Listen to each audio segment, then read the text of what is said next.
Bem-vindos! Gente, estou muito feliz de finalmente estar gravando sobre esse assunto. Eu fiquei muito tempo pesquisando, até por isso esse hiato no canal, que eu tive que tanto trabalhar, fazer minhas coisas, quanto fazer uma pesquisa mais profunda. É um assunto prometido e que eu queria estar o mais embasada possível, porque é muito tratado, né? Tanto no meio da bruxaria, quanto na verdade no meio dos cristãos e em todo quanto é lugar, né? O solstício de inverno, né? No caso, a gente está falando sobre o solstício de inverno porque é o que a gente viveu aqui, né? Enquanto isso, o solstício de verão no hemisfério norte, mas voltando na origem, né, do que a gente mais comemora, ligado ao símbolo do solstício de inverno, que é o Natal, né, ligado ao solstício de inverno do hemisfério norte, né? Quais são as origens? Né? A gente fala diretamente que Yule, o sabá da bruxaria, durante o solstício de inverno, é a origem do Natal? Sim, não? Como é que funciona isso? Então, eu realmente precisei ir a fundo nessa pesquisa, porque conforme eu ia, se eu buscasse em uma fonte que fosse neopagã, todo mundo iria estar falando a mesma coisa, se eu buscasse em uma outra fonte também. Então, deu trabalho mesmo. É uma pesquisa extensa, então eu vou tentar resumir o máximo possível aqui para vocês, trazer algumas informações relevantes sobre o Brasil, sobre o nosso período de inverno, São João, festa junina, um pouco sobre os nossos povos indígenas e como influencia todas essas comemorações. Então, acompanha, que tá muito bom, tá? Eu tô orgulhosa. Pra quem não me conhece, eu sou Elis, esse é o The Chill Witch, ou a Bruxa do Chá, e muito bem-vindos, porque aqui a gente faz leituras, a gente conversa, como agora, né, tanto sobre assuntos de espiritualidade, como sobre esses assuntos que perpassam, né, as comemorações, a nossa forma de enxergar o mundo, trabalhos artesanais. Então, bora lá! Como eu falei, hoje a gente vai falar sobre o solstício de inverno. A gente tem os solstícios e os equinócios, né? Geralmente a gente vê isso quando a gente está estudando, né? Principalmente na escola. Eu sei que talvez nem todos tenham visto, então pra gente recapitular, os equinócios são os períodos do ano em que geralmente a noite e o dia têm ali a mesma proporção, digamos assim, né? Como a gente vai te falar? Tem até uma expressão aqui. Ela é praticamente, pode ser assim, tem praticamente a mesma duração, o dia e a noite, durante os equinócios. Já os solstícios, né, principalmente solstício de inverno e solstício de verão, no caso o solstício de inverno a noite é mais longa, solstício de verão o dia é mais longo. É que no hemisfério sul, solstício de inverno em junho, né? Solstício de verão em dezembro. Hemisfério norte, trocado. Né? Que ela também é uma simbologia incrível sobre os opostos, sobre o equilíbrio, a luz e sombra. A gente tem a luz do verão, ao mesmo tempo que a gente está aqui passando sobre por esse período, né, de sombra mais frio do inverno e como tudo isso se complementa. É show de bola se a gente for aprofundar mais na simbologia. Só para explicar uma coisa, gente, eu tô com um computador aqui, porque como eu falei, a pesquisa foi bem extensa, então para eu não me perder, não deixar nada de fora, tá? Então de vez em quando eu vou estar olhando aqui para baixo. Para explicar um pouco mais diretamente sobre o que é o solstício, é o momento em que o Sol atinge a maior distância angular da linha do Equador. Então aqui no hemisfério sul, durante o solstício de inverno, a gente está com menos horas de Sol. Quanto mais ao sul, a menor a incidência de sol, então o mais extremo serão os climas, né, falando do solstício de inverno.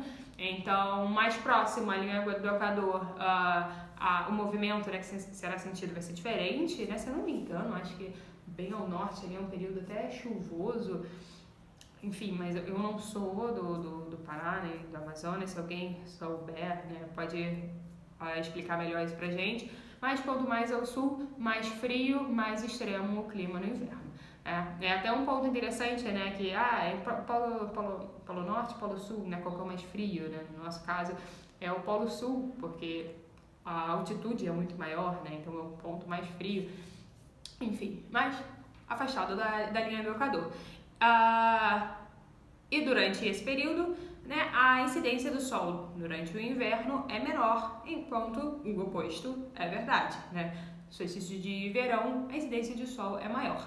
Só que qual que é a questão que faz com que isso tenha sido visto por vários povos nativos como algo tão relevante?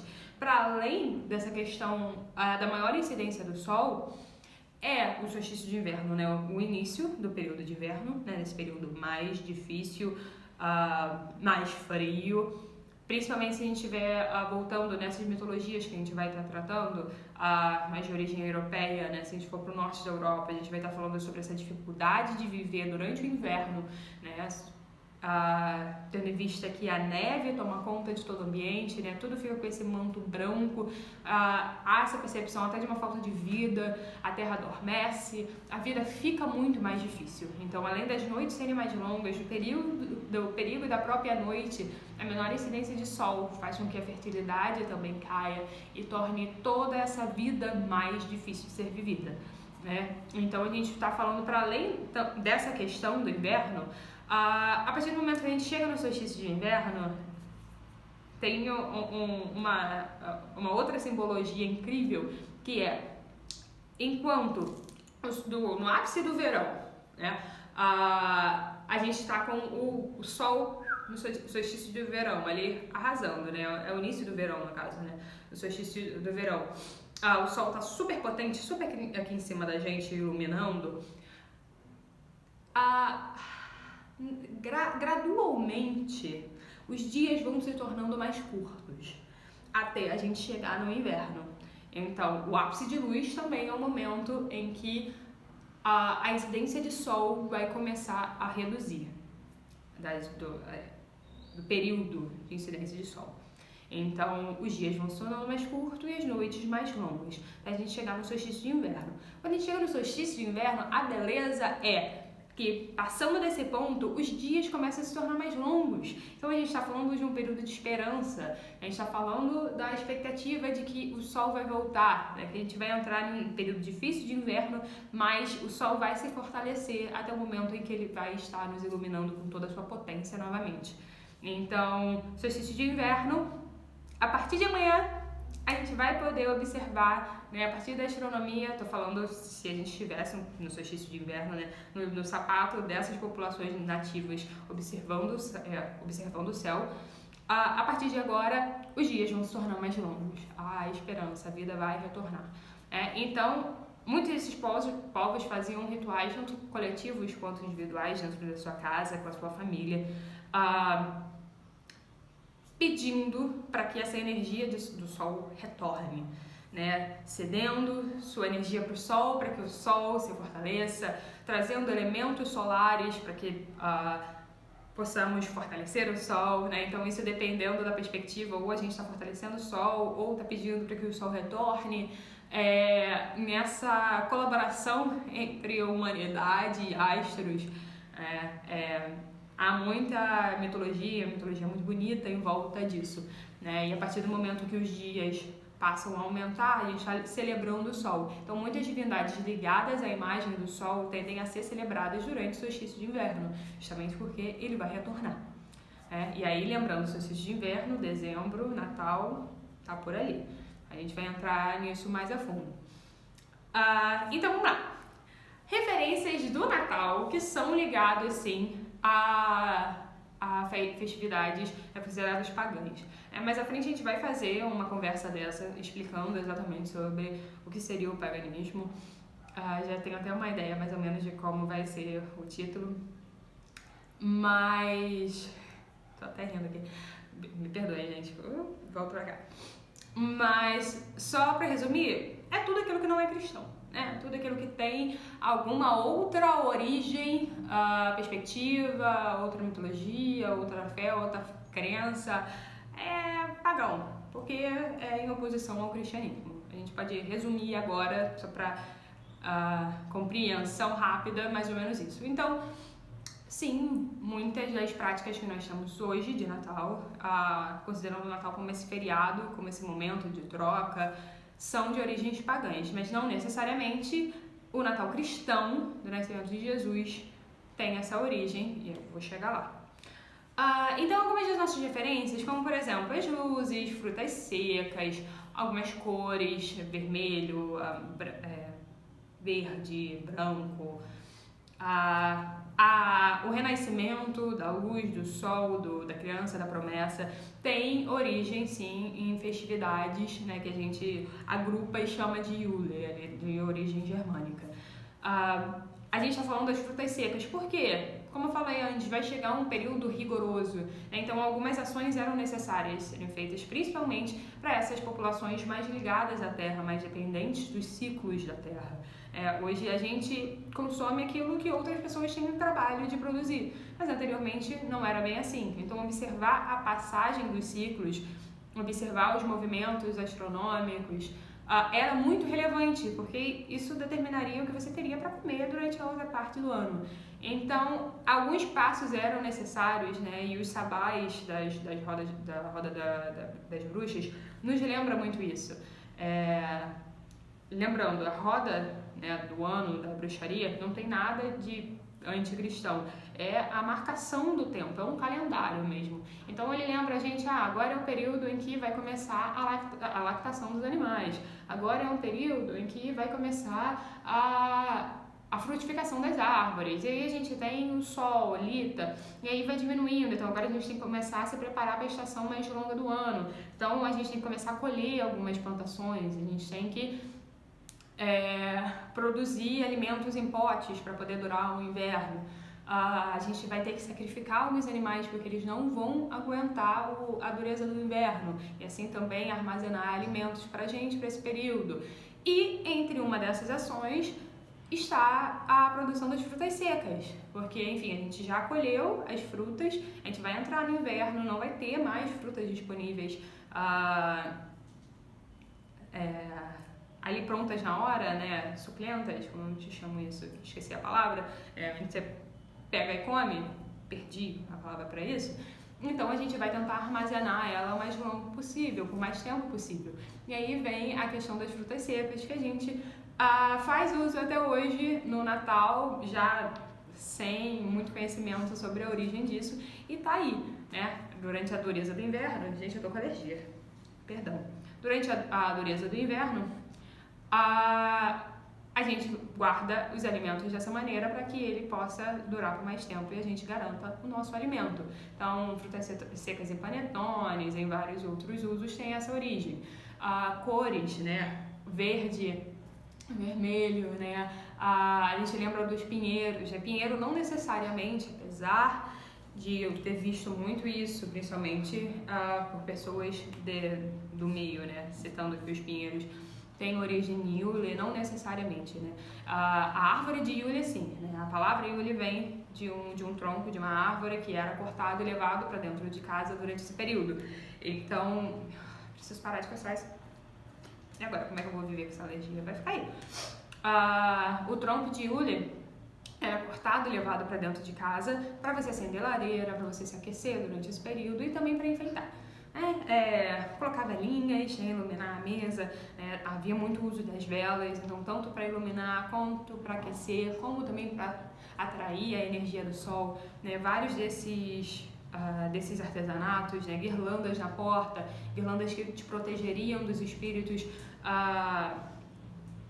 não muito bons que poderiam adentrar durante esse período mais frio, mais escuro. Então, todo um cuidado para proteção espiritual e física ligados a esses símbolos. As luzezinhas hoje, né, lembro muito as velas utilizadas anteriormente, mas especificamente o pinheiro, tem uma briga histórica em que os alemães, né, justamente a origem de Yule, dizem que o pinheiro é um costume deles, mas é mais provável que tenha vindo da França, principalmente do norte da França, e por isso esse embate, né? Porque norte da França e Alemanha é logo aqui, né? Há muitas leis antigas que demonstram que havia já esse costume de levar pinheiros para dentro de casa, e aos poucos indo decorando, né? Primeiro mastros e depois passaram-se a decorar os pinheiros.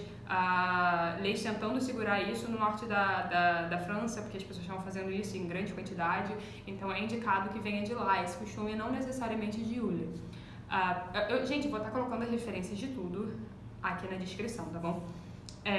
Mas apesar do pinheiro não ser diretamente um símbolo de Iule em si, as árvores, né, as evergreens, né, que permanecem verdes durante todo o inverno, é um grande símbolo desse período, né, um símbolo da esperança. Apesar de estar tudo branco, a resistência, a vida. Se a gente pensar principalmente nas populações, me perdoe por isso aqui, gente, eu quero parar. Se a gente pensar principalmente nas populações mais pobres, era mais difícil se manter vivo durante esse período. Então, quando a gente chega mais à frente, no próximo Sabá, em Bok, que é na metade do inverno, a gente está agradecendo, a gente está sentindo a esperança se materializando, porque a vida está voltando e estamos vivos, que é o momento que a gente está agora, né? 1º de agosto, ontem, a gente está nessa energia de Imbolc, do meio do inverno. Mas voltando para Iule, o vermelho, o verde, né, a gente tem o azevinho. O azevinho também é um arbusto que permanece verde durante o inverno, e não só isso, ele produz uns frutozinhos vermelhos, que é a inspiração para boa parte das guirlandas que a gente usa, enfeites de Natal, que é um galhozinho verde com uns frutinhos vermelhos. Isso vem do azevinho, que apesar de praticamente toda a vida sumir, digamos assim, durante o inverno, né, as árvores perderem as suas folhas, o azevinho, que basicamente não era muito notado durante o verão, no inverno se destaca, porque fica aquela árvore verde com seus pontinhos vermelhos. Então é um grande símbolo do inverno. E daí tá algumas associações das cores, né? Então, quando se pendurava decorações, né, em casa, fitas vermelhas, vermelhas, verdes, adereços que lembrem o sol, né, trazer a energia do sol. Então, a gente tem essas decorações de Natal, sim, muito ligadas às práticas europeias desse período. Okay?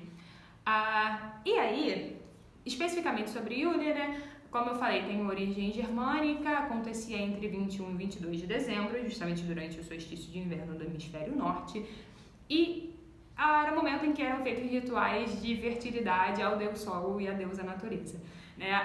Isso é uma perspectiva também muito bonita, que dá, né, características humanas à natureza e permite essa reverência. Por quê? Natureza como o ventre de toda a vida, né? Como a origem, como a fertilidade, né? E a origem de tudo aquilo que vai nos alimentar, que vai nos manter durante esse período. Então, os alimentos vêm diretamente da terra, da natureza, os alimentos dos animais vêm também da terra. Então, primordialmente, a fertilidade da terra é o que nos mantém. Então, a terra é entendida como essa grande deusa, como essa mãe natureza, que provém, e é da terra, do útero da terra, né? Isso lembra muito também a perspectiva de Pachamama, né, aqui na América do Sul, né, que você agradece a terra como uma grande mãe provedora. E tendo essa perspectiva, né, a terra como o útero fértil, o sol é entendido como um deus que fertiliza a terra. Os raios do sol que permitem que essa terra com grandes capacidades, né, brote e gere aquilo que é básico e é essencial para a nossa vida. Então, Deus Sol como fertilizador, né, como uma imagem masculina, e vai fertilizar a terra para que nova vida floresça. Então, muitos desses povos tinham essa... Pode ser uma adoração, uma reverência ou rituais que fortalecessem essas perspectivas e pedir para que o Deus Sol retorne, para que nessa junção com a deusa natureza a gente possa ver vida florescendo novamente. Lindíssimo, né? Então, nessa perspectiva, durante o inverno, a deusa natureza ela está em um estado de dormência. É uma coisa que a gente pode observar, apesar de viver aqui no Brasil, sobre as diferenças no nosso clima durante esse período. Quando chega a primavera, tem mais pássaro cantando, tem mais vida, tem mais flores, certos frutos são desse período. Claro que aqui é adaptado, a gente está num país tropical, mas há essa movimentação climática entre a vegetação, que vai se adaptando a essa roda do ano. E falando sobre esses povos, para eles a terra estava em estado de dormência, ali as árvores estavam sem folhas, não havia novos frutos. Quando a gente chega em Bolk, que a gente vê as primeiras flores, as florezinhas brancas, então que a gente vê a vida voltando de novo, no caso que eles viam. Então é um momento para observar a passagem do tempo. A roda do ano serve para isso, os ciclos sazonais, os ciclos da natureza. E Yule é sobre isso. Estou usando sobre isso, meu Deus. Yule é esse momento de marcação de um tempo em que traz a esperança de que a luz solar vai voltar. Tá bom? Tô aqui olhando para cá que eu quero dar uma adiantada para o vídeo não ficar muito grande. Eu já havia gravado esse vídeo ontem, eu tive um problema no telefone, perdi, e eu notei que estava muito grande, então bora lá. Por isso que eu tô falando rápido hoje também. Tá bom. Já falei coisa dessa. Dentro da roda do ano, o sabá que a gente tem antes de Yule é o sabá de Samhain, É a perspectiva de que o sol morre em Samhain, então ele se afasta, as noites vão se tornando maiores. Em Yule, a gente tá nesse momento, início do frio mesmo. Perdão, gente, não acredito que noite que eu tô com essa alergia. Vamos lá.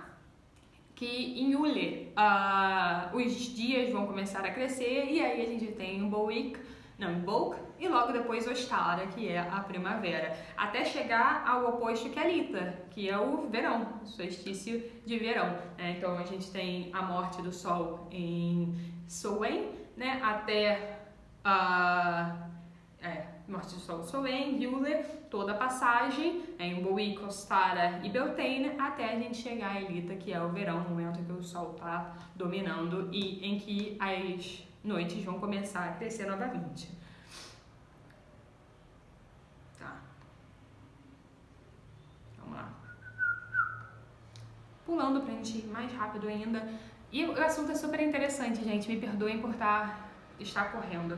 É porque eu quero que ele seja condensado com coisas que vocês vão poder utilizar no seu dia a dia, vocês vão poder questionar perspectivas, vocês vão poder pensar e praticar, mas também sem ser muito maçante.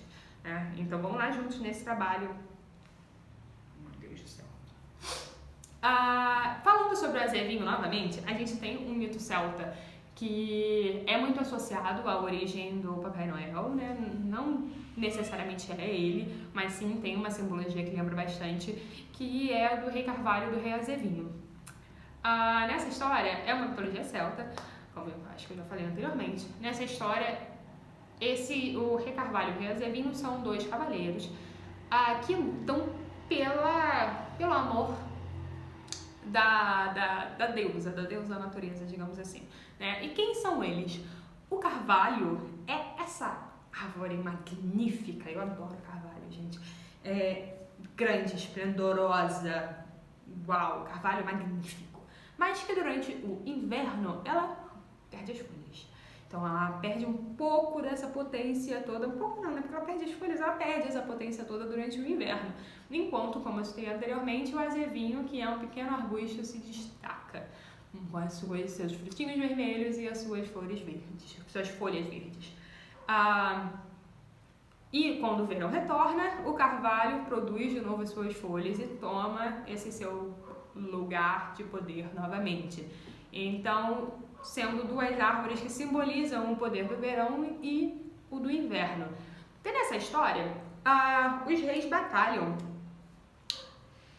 pelo amor da deusa, como eu falei anteriormente, e há dois mitos, Em um, o rei Azevinho, que é o rei do inverno, corta a cabeça do outro rei, do rei Carvalho, né? Então ele vai reinar durante o período de inverno até que o rei Carvalho renasça. Então tem muita ligação com a questão da deusa e do deus na Wicca, né? Que é uma religião dentro da bruxaria, que tem essa noção de que o deus morre e renasce do ventre da própria deusa. Então nessa perspectiva ele perde a cabeça, inclusive a inspiração para um filme maravilhoso que é Cavaleiro Verde, quem não viu veja.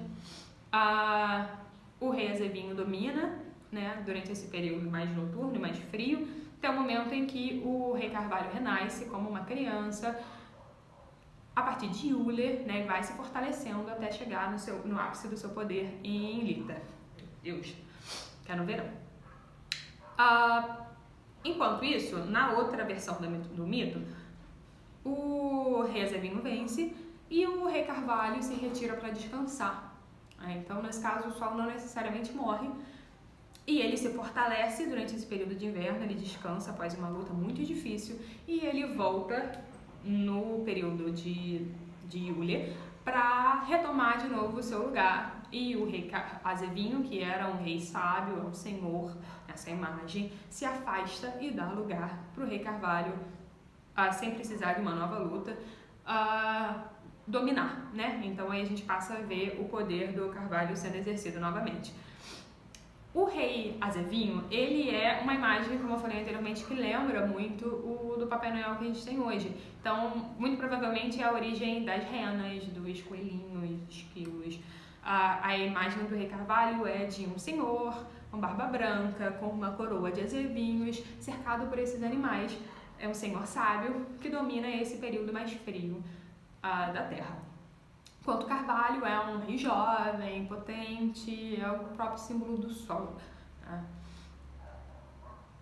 Esse é um mito celta que traz essa imagem do poder do sol, né, que morre e renasce, ou que descansa e depois domina novamente, explicando esse caminho da roda do ano, mas não é o único. Um outro mito celta muito interessante, pra gente passar rápido, porque é muito legal pensar nisso, é o Alba Artan, que é uma referência ao rei mitológico Arthur, o rei Arthur.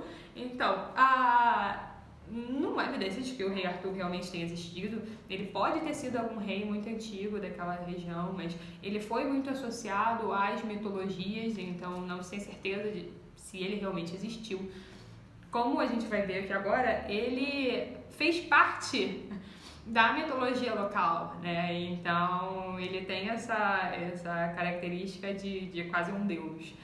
Então, na língua original, né, deles, Alban Artan, não sei exatamente como as duas palavras, faz referência a urso, tá? Urso. Então, tem isso em mente. No momento em que o sol está se afastando, a ursa maior também se afasta no horizonte para aquela população. Como Alba Artan, como o rei Arthur, né, tá relacionado a essa imagem da ursa, né, é feito todo um ritual com fogueiras, ritual coletivo, para pedir para que o caminho do sol seja revertido. E assim o rei Arthur possa novamente reinar e trazer a glória do sol, da potência, para aquela população na outra metade do ano. Então é um outro mito celta que, de novo, faz referência ao sol que vai retornar a partir de Uller e especificamente nesse caso é referente ao rei Arthur como essa constelação que está se afastando e que a gente pede para que retorne junto com toda a força do sol.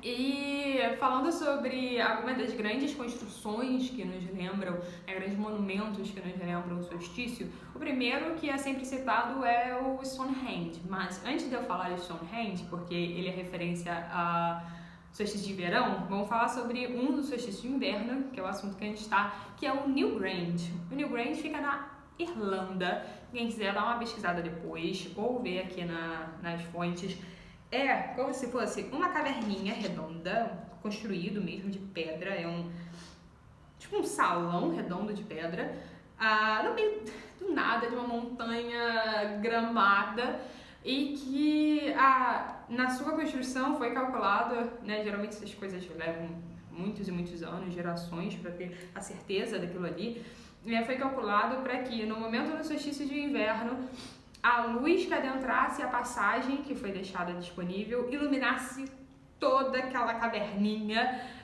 Eu tô chamando de caverninha porque eu vejo em foto, tá, gente? Pessoalmente, isso é algo magnífico, eu nunca estive lá. A luz que passa pela passagem ilumina toda a caverna, especificamente durante o solstício de inverno. Então, mostrando como aquilo foi bem planejado, né? Pode ter sido usado tanto para saber sobre a passagem do ano, como também para festividades, rituais, usos religiosos. Então, uma construção muito interessante, muito bem pensada para que a luz iluminasse toda aquela construção. Ela é datada de mais de 5.000 anos e marca justamente o dia mais curto e a noite mais longa do ano, Newgrange. E aí, passando para Stonehenge, que é a construção mais conhecida, ela marca o solstício de verão. Então, 6 meses depois da marcação da Irlanda do Newgrange, em Stonehenge, na ilha da Inglaterra, é o solstício de verão que se destaca, né? Hoje em dia tem muitas caravanas que vão passar o solstício de verão em Stonehenge para poder ver o sol iluminando em perfeita exatidão a pedra central. Stonehenge não é uma construção única como Newgrange, é um conjunto de pedras em posição circular. E tem a pedra central, né? Ali marca tanto a passagem das fases da lua, quanto, né, a passagem anual com o solstício de verão, ali iluminando a pedra central, né? São pedras de mais de 5 metros de altura, que chegam a pesar 50 toneladas cada uma, posicionada em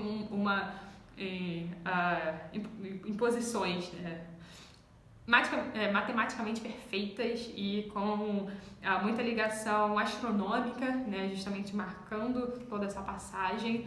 E é o monumento mais lembrado sobre essas passagens de solstício até hoje. É impressionante. Eu tenho muita vontade de visitar Stonehenge, na Inglaterra. Então, o momento em que Stonehenge se destaca é em junho, meio do ano, solstício de verão no hemisfério norte. Enquanto a gente está falando sobre o solstício de verão no hemisfério norte com Stonehenge, no hemisfério sul a gente não descobriu recentemente, porque já era conhecido, mas houve-se um destaque aqui no Amapá com o que eles chamam de Stonehenge brasileiro, por enquanto, em um parque arqueológico. Eu preciso parar de passar esse nariz. Pode ser as plantas, mas elas não me deram alergia ontem. Por um fiozinho na linha. Por algum motivo estão dando hoje. Por quê? Vocês não estavam dando trabalho ontem, gente. Esses são os meus arranjos. Adoro fazer arranjos, gente. Tem até mais pra casa. Eu vou catando folha seca. Esse aqui é uma sempre viva, mas todas as outras foi eu que colhi. Enfim, vamos lá. Aqui no Amapá, muito provavelmente de origem do povo Palicur, que é um povo indígena que mora hoje que vive, né, hoje em terras entre o norte da África, norte do Brasil e a Guiana Francesa. Eles muito provavelmente tiveram que se afastar ali, né, do local onde eles viviam no Amapá, diante da perseguição europeia, né, e tiveram que procurar locais mais fechados para poder se proteger, né? Mas ali ficaram um conjunto de pedras em formato circular, marcando o solstício de inverno, gente, aqui no Brasil, aqui no Amapá. No mesmo tempo, então, que Stonehenge está marcando o solstício de verão no hemisfério norte, aqui no Parque do Solstício, se eu não me engano, no Amapá, estamos marcando o solstício de inverno ao mesmo tempo, com essas grandes pedras, né, de observação astronômica e climática aqui no Amapá. Então, aqui no Brasil, a gente também tem uma construção super interessante que mostra a relevância da marcação do solstício de inverno para esses povos, né? Marca esse período mais chuvoso que há de começar, marca a passagem do tempo, né? Então, tanto cuidados práticos para sua vida, na produção, como religiosos, né? Muito provavelmente aquilo também foi um local para ritos funerários, já que foram encontrados corpos. foram encontrados muita cerâmica, materiais lindos. Então aquilo ali foi utilizado por muito tempo e foi um local de reverência para muitos povos. Se vocês quiserem saber mais, a matéria aqui vai estar chamando como Stonehenge brasileiro. Enfim, citando essas grandes construções, a gente vai para um dos pontos mais polêmicos tratando desse assunto. A gente vai falar sobre Saturnália e Solo Invictus. Todo mundo que já ouviu essa afirmação de que o Natal a data do Natal veio diretamente de festividades pagãs, geralmente vai ter visto a palavra Saturnália ali no meio. A Saturnália era um festival romano, acontecia entre 17 e 19 de dezembro e que foi estendido por um período até dia 21, então até o solstício de verão no hemisfério norte, que era uma festividade de dias, como vocês puderam notar, em homenagem ao deus Saturno. Qual que é o diferencial dessa festividade? Era realmente uma festividade muito longa, muito grande, muito importante no Império Romano. Entre as principais práticas, né, estava a perspectiva de role-playing, né, que seria a interpretação de papéis. Por quê? Nesse período, era um período em que você tinha uma perspectiva de diminuir um pouco, de afrouxar um pouco as divisões sociais.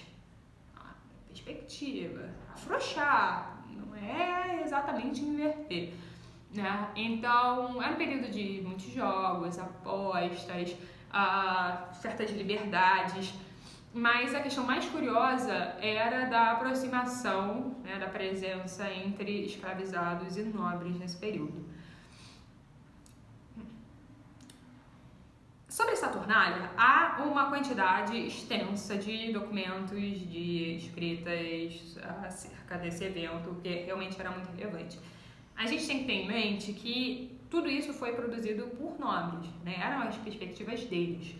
Então, o que se tem sobre, né, deve ser levado em consideração o local de quem está falando, porque o que era descrito era de bagunça e inversão de papéis, com imagens, lá, de que os escravos montavam até nos seus nobres, mas tudo isso é muito figurado e deve ser tratado com ceticismo, porque até mesmo um festival em que diminui as amarras da diferença entre escravizados e nobres relembram das diferenças entre escravizados e nobres, porque você tem mais liberdade até certo ponto. Então, nas famílias, né, nobres em que possuíam escravizados, pessoas escravizadas, geralmente eram grandes famílias que estavam sob a tutela dessa pessoa nobre, dessa pessoa com dinheiro e poder, né? Então, o que acontecia era que em algumas dessas famílias era permitido que os chefes das famílias em estado de escravidão pudessem se sentar à mesa com o seu senhor e comessem juntos e praticassem jogos juntos. Mas isso não era feito por todos os nobres. Há relatos de pessoas que achavam isso um absurdo, que de jeito nenhum deixariam que essas pessoas em estado de escravidão chegassem próximo à sua mesa, à sua família, à alimentação. Então, como eu falei anteriormente, deve ser analisado com ceticismo. Gente, eu espero muito que não esteja incomodando vocês, eu coçando o nariz direto. Juro que se eu pudesse eu parava. Juro. Tá só coçando. Só. E muito. Ó. Deve estar com o nariz vermelho, né? Porque ontem eu não tive isso. Tá. Vamos lá. Então, não era uma coisa praticada por todos. E havia limites, né? É muito mais provável que seja uma ferramenta de controle social do que exatamente uma ferramenta de liberdade a essas pessoas. Qual que é a ideia por trás disso?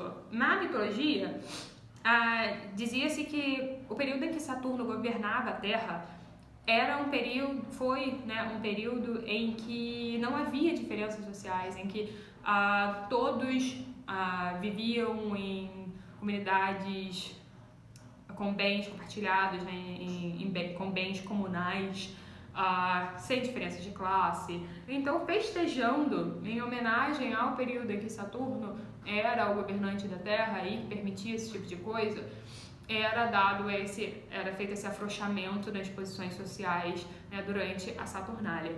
Mas é no mínimo curioso, né, que você festeja algo tão incrível como um meio em que não há diferenças sociais de poder entre os homens e o resto das pessoas, ao mesmo tempo em que você não tem o menor interesse em banir a escravidão, em que você não faz nenhuma ação com relação a isso. Você cria jogos para lembrar que supostamente isso um dia foi possível, mas deixando todo mundo ainda dentro dos seus limites, né? Então é no mínimo curioso, porque não havia nenhuma ação para que mudasse esse tipo de estrutura. Muito pelo contrário, boa parte do funcionamento do Império Romano se dava a partir do uso de escravos, desde trabalhos mais pesados até trabalhos intelectuais, né? Pessoas escravizadas estavam presentes em todo tipo de produção, né, praticamente, desse período. Era muito comum, né? Mas aí, como vocês notaram, acaba no dia 21. Não é uma festividade que acontece durante o período de Natal. A festividade romana do dia 25 é a de Soles Invicti, que é o nascimento do deus Sol, do deus solar invicto. Qual é a questão aqui? A gente também não consegue dizer que essa é uma festividade que tenha dado origem ao Natal. Diferente da Saturnália, que tem muito conteúdo contando sobre esse período, não há conteúdos contando sobre o Sol Invictus. Há citações rápidas, por exemplo, no calendário cristão romano, em que cita o dia 25 como festividade a Solis Invictus, entre outras festividades.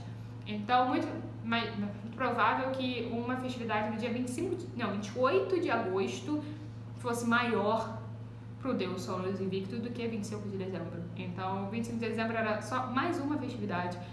E nem sequer o Solis Invictus era um deus maior, né? Um dos deuses mais respeitados no panteão romano, não era. Assim como no panteão grego, né, o Hélio não é um deus maior, no panteão romano o Invictus também não era. Então, não é uma festividade que dê para comprovar historicamente como de grande relevância e que tenha sido o motivo pelo qual a igreja olhou e transformou aquilo em Natal para que fosse Jesus. Não tem nada comprovando isso. O que a gente tem sobre os Solis Invictus é a imagem dele, né?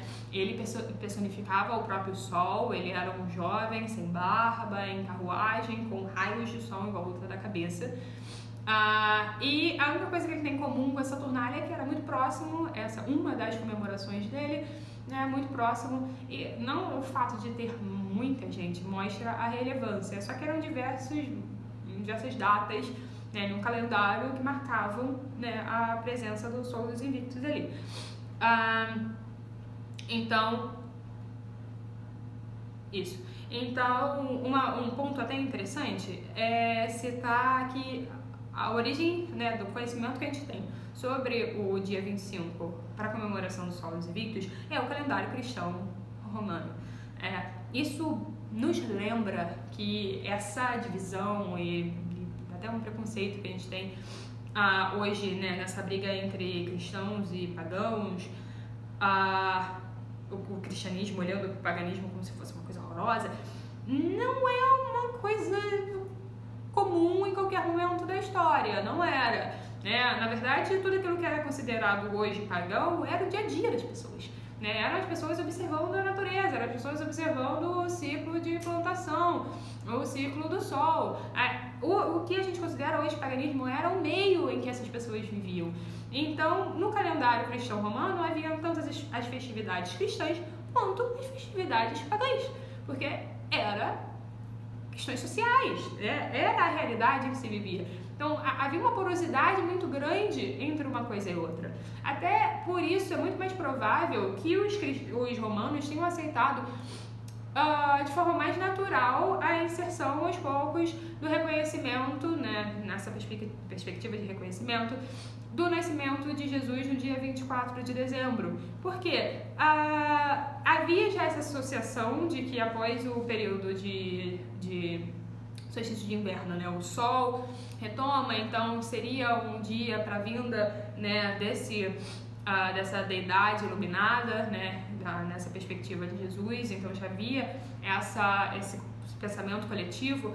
Não era um dia de uma deidade maior, de uma deidade tão relevante, então não havia tanto problema disso ser associado e depois até colocado em seu lugar. Seria mais difícil se fosse um dia de outras grandes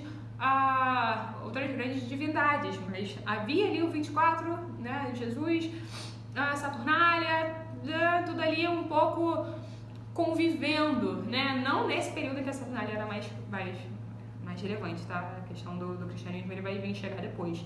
Mas o fato de no dia de 24, 25 não ser de uma divindade tão relevante mostra, na verdade, que isso foi caminhando de forma mais leve, né? Também essa questão de dizer que a igreja, nesse período específico, impôs o dia 24 como o dia do nascimento de Jesus, não faz tanto sentido, porque nesse período quem dominavam eram os não-abris, não era a igreja, não eram os padres, não eram os clérigos. Os clérigos não tinham poder de polícia, dinheiro suficiente para ir ao redor do Império Romano e determinar que agora não se adora mais um Deus tão importante, agora se adora Jesus nesse dia. Não, sabe? Então, nenhuma perspectiva nem outra, né, de que fosse um dia tão relevante originalmente, nem que isso foi imposto à população romana faz tanto sentido. É muito mais provável que isso foi se dando de forma mais natural, e o reconhecimento do cristianismo, e aos poucos isso foi caminhando, tá? Era uma população aberta a diferentes deuses, então fez sentido. Fez sentido.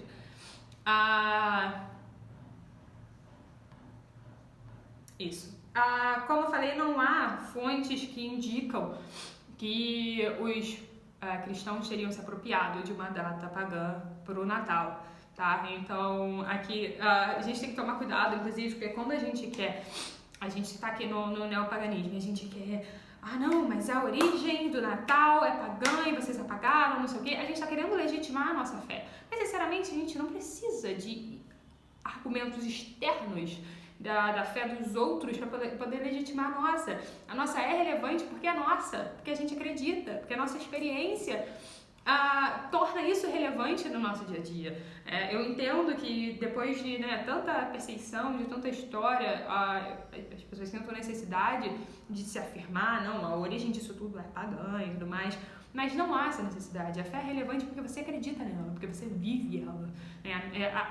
Parece muito mais que a gente está se apropriando de comentários preconceituosos que a gente ouvia, né, em igrejas dizendo, não comemore o Natal, porque o Natal é pagão, do que a gente está realmente validando a nossa fé. Né? A gente está fortalecendo comentários extremos do outro lado, né?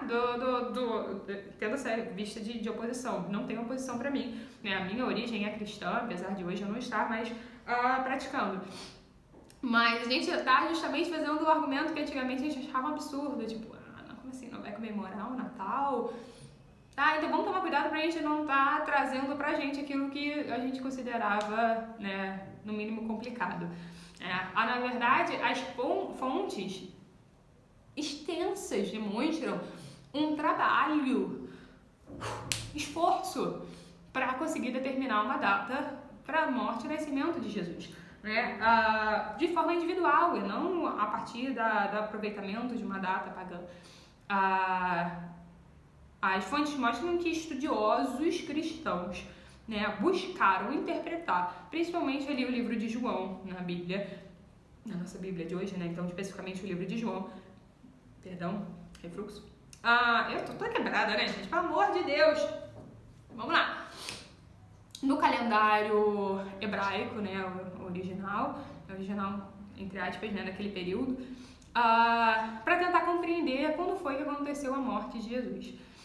Nessa perspectiva, acreditava-se que Jesus teria sido concebido, ou seja, o anjo Gabriel foi falar com Maria no mesmo dia em que ele morreu 33 anos depois. Tá? Então, todo um estudo entre os pesquisadores chegaram a essa conclusão, que ele teria sido concebido e morto, né, o dia da paixão, no mesmo dia, com 33 anos de diferença. Dentro dessa perspectiva, tentaram analisar quando que seria a data de morte, né?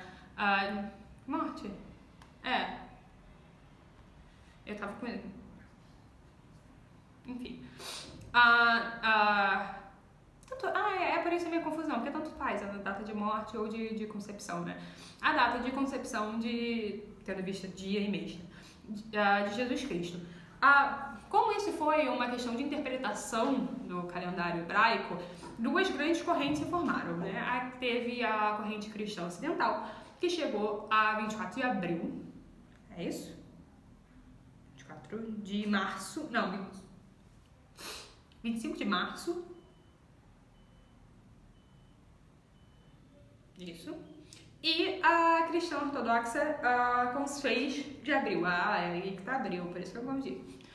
Então, o ocidental chegou à conclusão de que foi no dia 25 de março, e a oriental, dos cristãos ortodoxos, muito representado pela igreja russa, chegou à conclusão de que seria dia 6 de abril.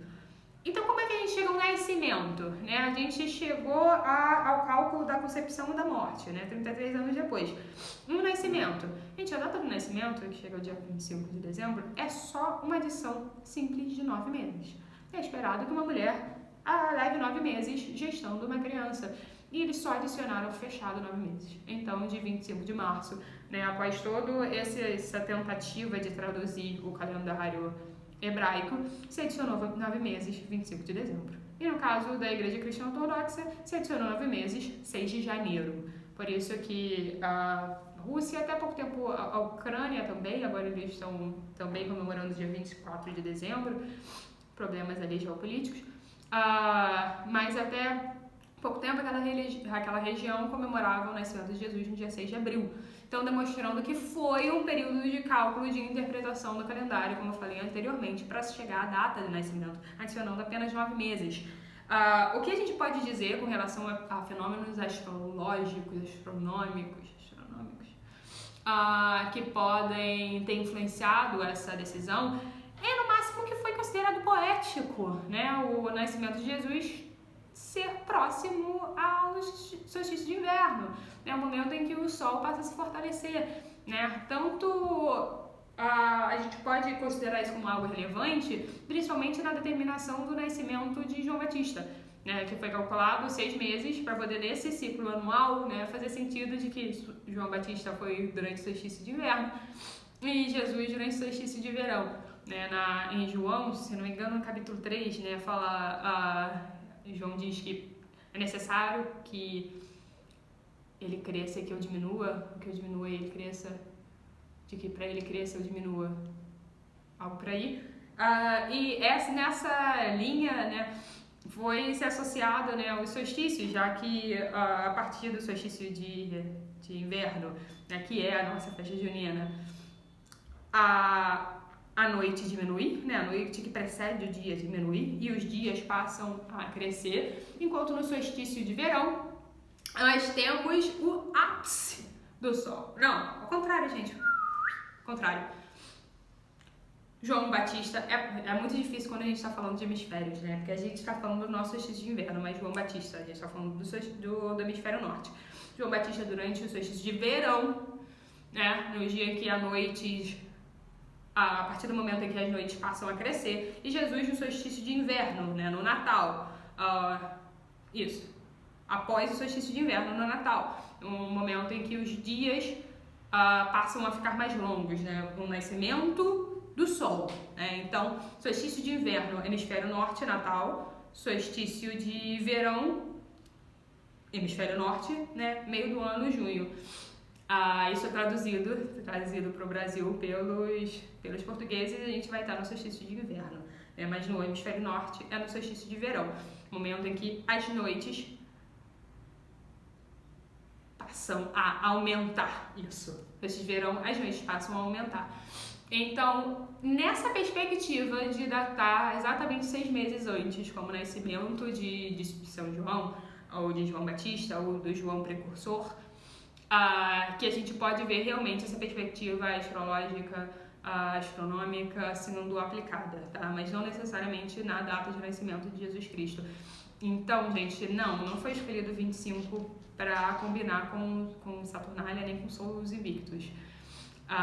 Não é isso que as provas históricas, que os estudos realmente demonstram, tá bom? Mas enfim, é algo bonito de se considerar essa questão dos solstícios. Lembra muito a questão do Rei Carvalho, do Rei Azevinho, né? O Rei Carvalho durante o solstício de verão. O Rei Carvalho que se fortalece a partir do solstício de verão, ou que renasce a partir do solstício de... Rei Carvalho que se fortalece ou renasce a partir do solstício de inverno, que chega ao seu ápice no solstício de verão, e Jesus que nasce a partir do solstício de inverno, sendo esse sol que há de crescer e se fortalecer, iluminar a todos e trazer essa nova vida a todos, tá? Gente, eu já falei bastante coisa pulando aqui as coisas, é isso aí, vamos lá. Só citando, há outras mitologias que têm deidades solares e que fazem ligação com o solstício de inverno, né? Com esse renascimento do sol. Né? Entre elas dá para citar o panteão grego, mas não como um calendário marcado lá, mas como uma perspectiva de culto mais recente, em que se comemora o nascimento de Horus a partir do solstício de inverno, né? Que é uma deidade solar. Nessa perspectiva, Osíris havia sido ressurreto pela Ísis durante o equinócio da primavera, e então a Ísis vai até o submundo, tem uma relação com Osíris e Horus nasce no solstício de inverno, tá? Lembrando que aqui nessa questão é complexa porque, além disso não ser uma marcação oficial do calendário, né, a gente está tratando sobre essa questão de ressurreição e está falando sobre o cristianismo. É muito difícil citar a ressurreição porque dentro da perspectiva egípcia não é a mesma coisa. Quando você renasce, você não renasce para a terra dos vivos, você renasce para a terra dos mortos. Osíris teria sido assassinado e morto, sua existência foi eliminada. Boa parte das divindades nas diferentes mitologias, elas podem morrer e ser eliminadas. No cristianismo, não. Nas religiões de matriz abraâmicas, as religiões abraâmicas não, Deus é eterno, mas em muitas outras religiões e em panteões os deuses podem ser mortos, E no caso do panteão egípcio, quando você volta na sua vida após a morte, você não volta para a terra, você volta para viver no mundo dos mortos. Então Osíris é trazido de volta à vida, passa a governar o mundo dos mortos. Ísis vai lá, copula, e durante o solstício de inverno a gente tem o nascimento do deus solar Horus. Então tem também uma lembrança dessa questão da importância dos deuses solares durante o solstício de inverno.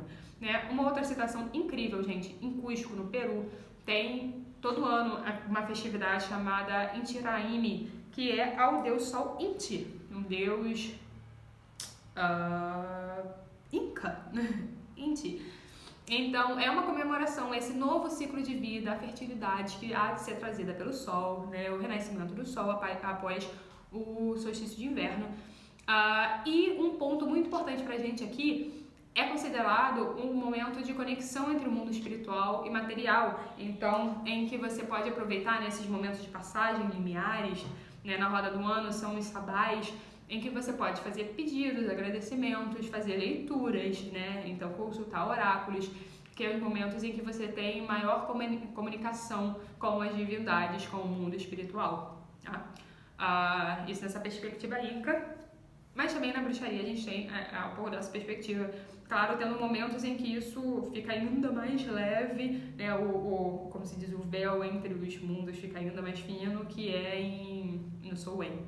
Como citei antes, no momento em que o Sol morre, o Ano Novo das Bruxas, é o que a gente é a origem, né, mais comentada do Halloween, né? Tem algumas questões aí, mas sim. Vindo aqui para o Brasil de novo, a gente tem a nossa festa junina. O que acontece com a festa junina? Ela foi trazida pelos portugueses, né? Então, ela é uma festa que era comemorada lá durante o solstício de verão, né? O nascimento de São João, e que passa a ser comemorada aqui durante o solstício de inverno, que a gente tem um hemisfério diferente, né? A gente está falando sobre o nascimento de São João Batista e faz muito sentido ser aceito o São João aqui no Brasil, porque uma das marcas desse período, assim como dos outros que eu citei anteriormente, é a criação de grandes fogueiras, né? As fogueiras sempre fizeram parte de grandes comemorações coletivas na Europa. Então, por exemplo, quando a gente está falando lá atrás de Yule tinha tanto comemorações coletivas, né, com grandes fogueiras, danças, enfim, esse momento feliz, como comemorações internas com a sua família, né, e também essa perspectiva até das trocas de presentes, que é diferente do que a gente tem hoje no nosso Natal, que a gente compra coisas para dar de presente, né? Em Yule são trocas de coisas que você já tem, né? E, enfim, jogos e brincadeiras com os seus familiares, que a partir daquele momento você vai passar bastante tempo dentro de casa com a sua família. Então é feito um banquete, marcado esse dia, né? É feito esses momentos de troca, algo que lembra muito o nosso Natal de hoje, lá em Yule. Meu Deus, como eu queria parar de coçar o meu nariz. Estão me vendo chegando ao estresse com isso aqui. Mas quando, enfim, e outras comemorações coletivas com fogueiras, né? Fogueira, representação de afastar energias ruins, espíritos ruins, proteção, iluminação, calor. Para além disso também festas, né, em que você compartilha o calor humano, né? Você se comunica com o espiritual. Então a fogueira ela é muito relevante para povos nativos do planeta inteiro. É a mesma coisa aqui no Brasil. Então quando a festa junina vem para cá, né? Quando o São João vem para cá, a gente sabe o primeiro ponto de contato, né, da Europa com o Brasil foi a partir do Nordeste, né? A gente tem até hoje práticas de toré por povos dessa região, né? Tararius, Cariris, Cariri-Chocó, Pancararus, enfim, povos ali principalmente do interior dos estados nordestinos, mas também do litoral, que tem a prática do toré até hoje, né? Toré é essa dança, uma festividade, músicas ao redor da fogueira, no coletivo.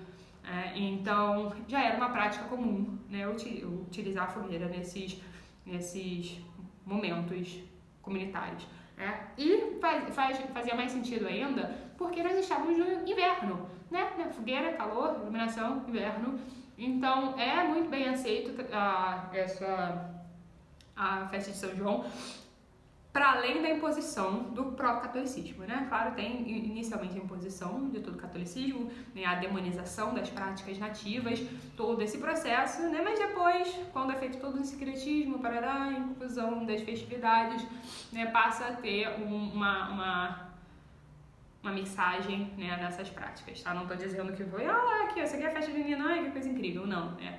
Eu só não vou tratar especificamente sobre todo esse período de imposição do catolicismo que desfez muitas das práticas originárias, né, inclusive na minha própria ancestralidade. Então, não estou negando isso, só estou adiantando a história, para a gente poder chegar na festa de São João, né? Então, há muito dessa ancestralidade indígena da região que influencia São João, né? As músicas indígenas influenciam as músicas nordestinas, que são a base para o nosso São João. A produção dos alimentos dessa época, milho, amendoim, macaxeira, entre várias outras coisas, influenciam as comidas que a gente come até hoje em São João. Então tem uma influência indígena, no caso do Brasil, muito forte nas comemorações de São João, que aqui acontecem durante o inverno, né? Já falei sobre tudo isso. João como a luz que aponta para a vinda de Jesus. Inclusive essa foi a explicação, né, em textos lá do século IV, do século XIII, falando sobre concepção, nascimento do nosso Senhor Jesus Cristo e São João Batista, né?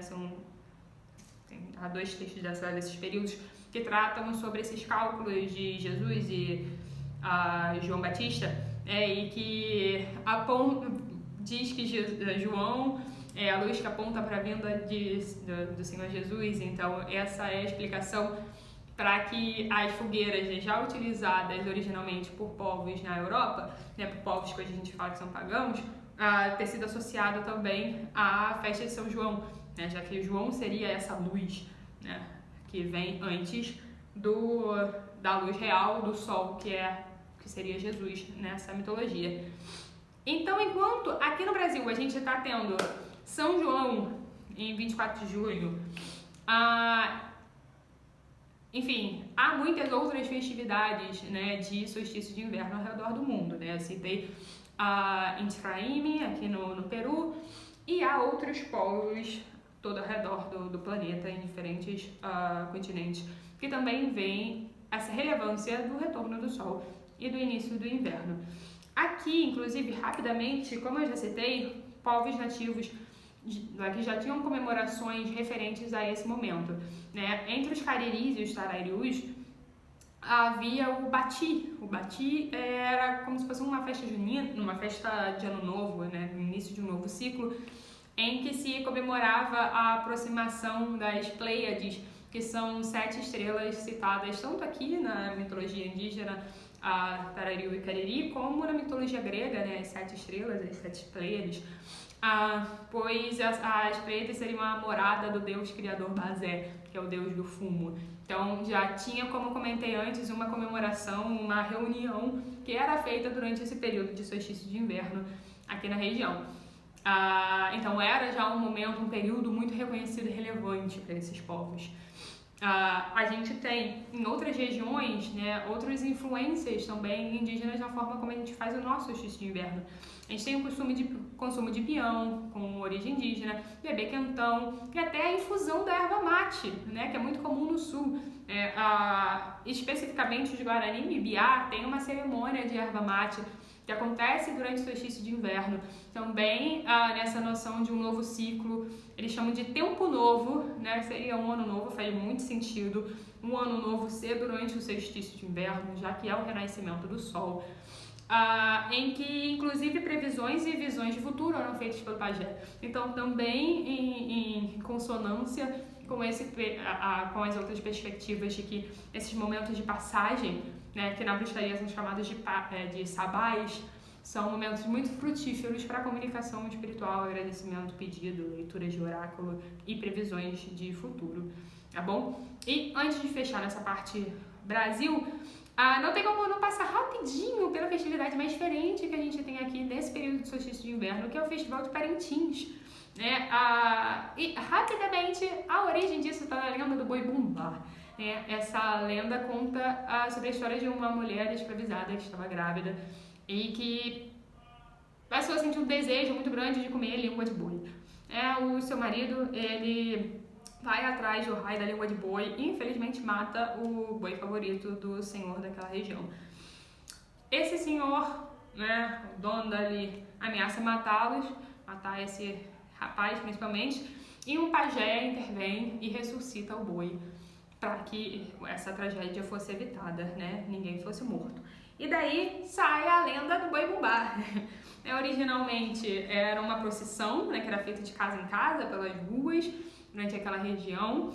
Aí que é a origem de hoje do magnífico, gigantesco Festival de Parintins e a competição entre vermelho e azul e tudo mais. Hoje é um negócio magnífico, mas que até nessa perspectiva, né, da ação do pajé, tem características claras de origem nativa e especificamente da região amazônica, tá? Um adendo aqui, gente, povos de diferentes regiões são diferentes, tá? Povos indígenas, inclusive entre si, a região amazônica tem as suas diferenças, mas principalmente de outras regiões as diferenças vão ser ainda maiores, tá? Não existe o indígena ideal, o rosto ideal, a aparência, as práticas, a fé.